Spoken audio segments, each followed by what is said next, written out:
ماذا لو دخل حرف الجر من على نعمة ربنا؟ وإذا مس الإنسان ضر دعا ربه منيبا إليه، ثم إذا خوله نعمة منه نسي ما كان يدعو إليه من قبل. بما أن هذه الآية نسبت النعمة إلى ربنا، فهذا يعني كما أثبتنا مرارا أنها ليست من الخوارق بالمعنى الحقيقي للخوارق. ومن جهة أخرى فقد بينا أن النعمة تختلف عن الرحمة، إذ إن الأولى تمتد على فترة زمنية أطول من الثانية. وتقدم هذه الآية دليلا جديدا على ذلك، لكن لا يتضح هذا الدليل إلا عند المقارنة بآية مشابهة. وإذا مس الناس ضر دعوا ربهم منيبين إليه، ثم إذا أذاقهم منه رحمة إذا فريق منهم بربهم يشركون. هاتان الآيتان متشابهتان من حيث إن الفاعل فيهما هو ربنا، وكلتاهما تتحدثان عن الإنابة والدعاء، كما تتناولان سوء تعامل العباد مع ما يمنحهم ربهم. فما الفارق الجوهري بينهما؟ الفارق يكمن في أن ربنا في الآية الأولى يمنح عباده نعمة، وفي الثانية رحمة. ومع أن كلا المنحتين اقترنتا بحرف الجر من، فإن الرحمة جاءت بواسطة الفعل أذاق، بينما جاءت النعمة بواسطة الفعل خول. وقد أثبتنا أن أذاق يدل على المدة القصيرة المؤقتة، وبما أن خول هو نقيضه فهو يدل على المدة الطويلة، ولذلك كان مناسبا للنعمة. ويؤكد هذا المعنى ما ورد في معجم مقاييس اللغة، حيث قال ابن فارس: إن خول يدل على تعهد الشيء، ومنه خول الرجل وهم حشمه، والواحد خائل وهو الراعي. ويقال فلان يخول على أهله أي يرعى عليهم. ومن فصيح كلامهم: تخولت الريح الأرض إذا تصرفت فيها مرة بعد مرة. انتهى كلامه. ومن الواضح أن هذا الشرح يجعل الفعل متعلقا بالرعاية، والرعاية لا تكون بضربة واحدة، ولا تكون قصيرة المدى، بل هي ممتدة ومتكررة، كما يؤكد ذلك قوله مرة بعد مرة. ومن هنا يتبين سبب ارتباط أذاق بالرحمة، وارتباط خول بالنعمة، لأن النعمة تمتد على فترة زمنية طويلة كما أثبتنا من قبل. ويؤكد المصحف على هذا المعنى اللغوي في مواضع من مثل: ولقد جئتمونا فرادا كما خلقناكم أول مرة، وتركتم ما خولناكم وراء ظهوركم. فالملأ الأعلى يصفون هنا كل ما كان لدى الإنسان في الدنيا من نعم بأنهم خولوه إياها، أي كان هو راعيا لها ومتعاهدا إياها، لكنه بعد الموت يترك كل ذلك ولا يأخذ معه شيئا.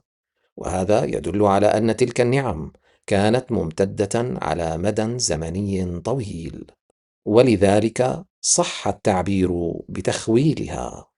وبعد فهم هذا الأساس يبقى أن نحدد ماهية هذه النعمة من ربنا. فبما أن هذه النعمة جاءت في الآية علاجا لكلمة ضر، وبما أننا أثبتنا سابقا أن هذه الكلمة تدل على ضائقة تصيب الإنسان في ماله أو صحته أو نحو ذلك، فإن النعمة هنا تحتمل كل هذه المعاني، لأنها جاءت بصيغة عامة. لكن تأتي آية أخرى فتذكر مثالا محددا على هذه النوعية من النعمة: فاصبر لحكم ربك ولا تكن كصاحب الحوت إذ نادى وهو مكظوم، لولا أن تداركه نعمة من ربه لنبذ بالعراء وهو مذموم.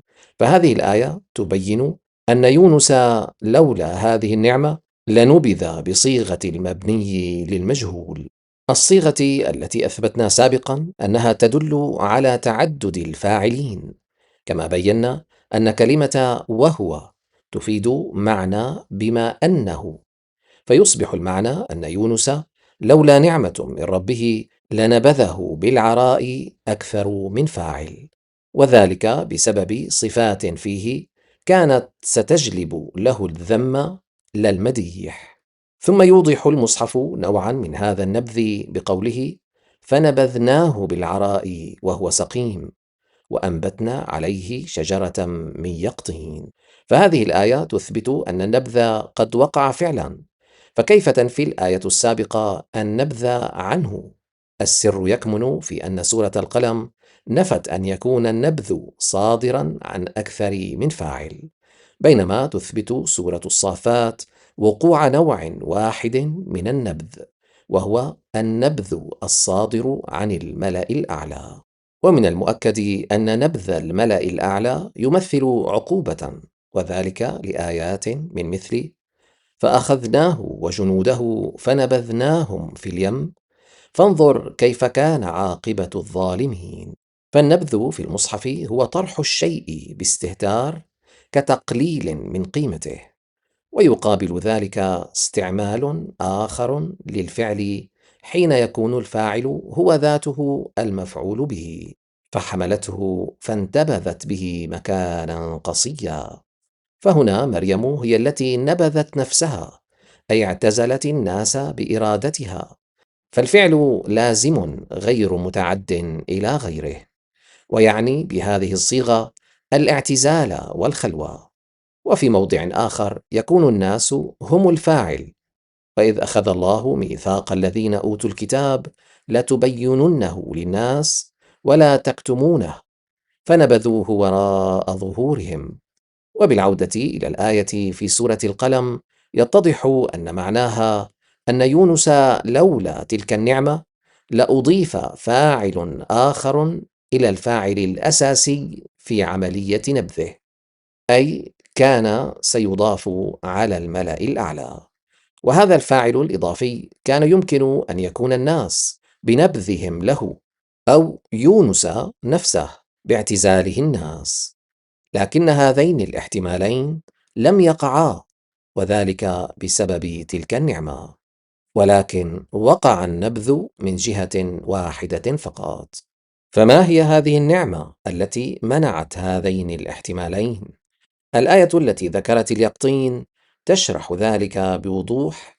فقد خرج يونس من بطن الحوت في حالة صحية يرثى لها، ومن الطبيعي أن تصيب من يمكث في بطن حوت مدة من الزمن مشكلات صحية شديدة، وفي مثل هذه الحالة كان من الممكن أن ينبذه الناس اشمئزازا أو خوفا من العدوى، كما كان من الممكن أن يعتزل هو الناس خجلا من حالته.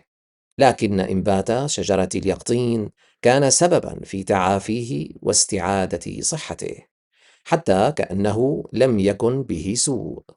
وبهذا يتبين أن آيتين في المصحف ذكرتا نعمة من ربنا، الأولى ذكرتها بصيغة عامة، والثانية ضربت لها مثالا حسيا محددا، وهو شجرة من يقطين.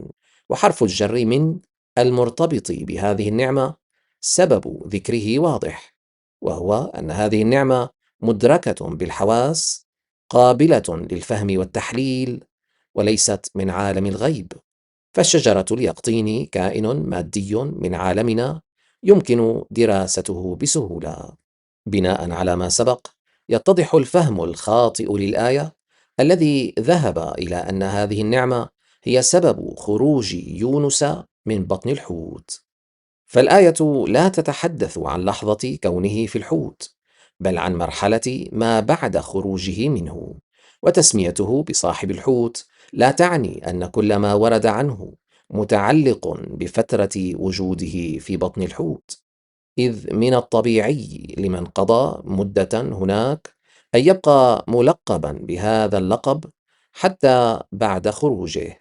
وبهذا يتبين أن الآية تتناول مرحلة لاحقة على خروجه من بطن الحوت، والتي كان همه الشاغل فيها نجاته من اشمئزاز الناس ونبذهم.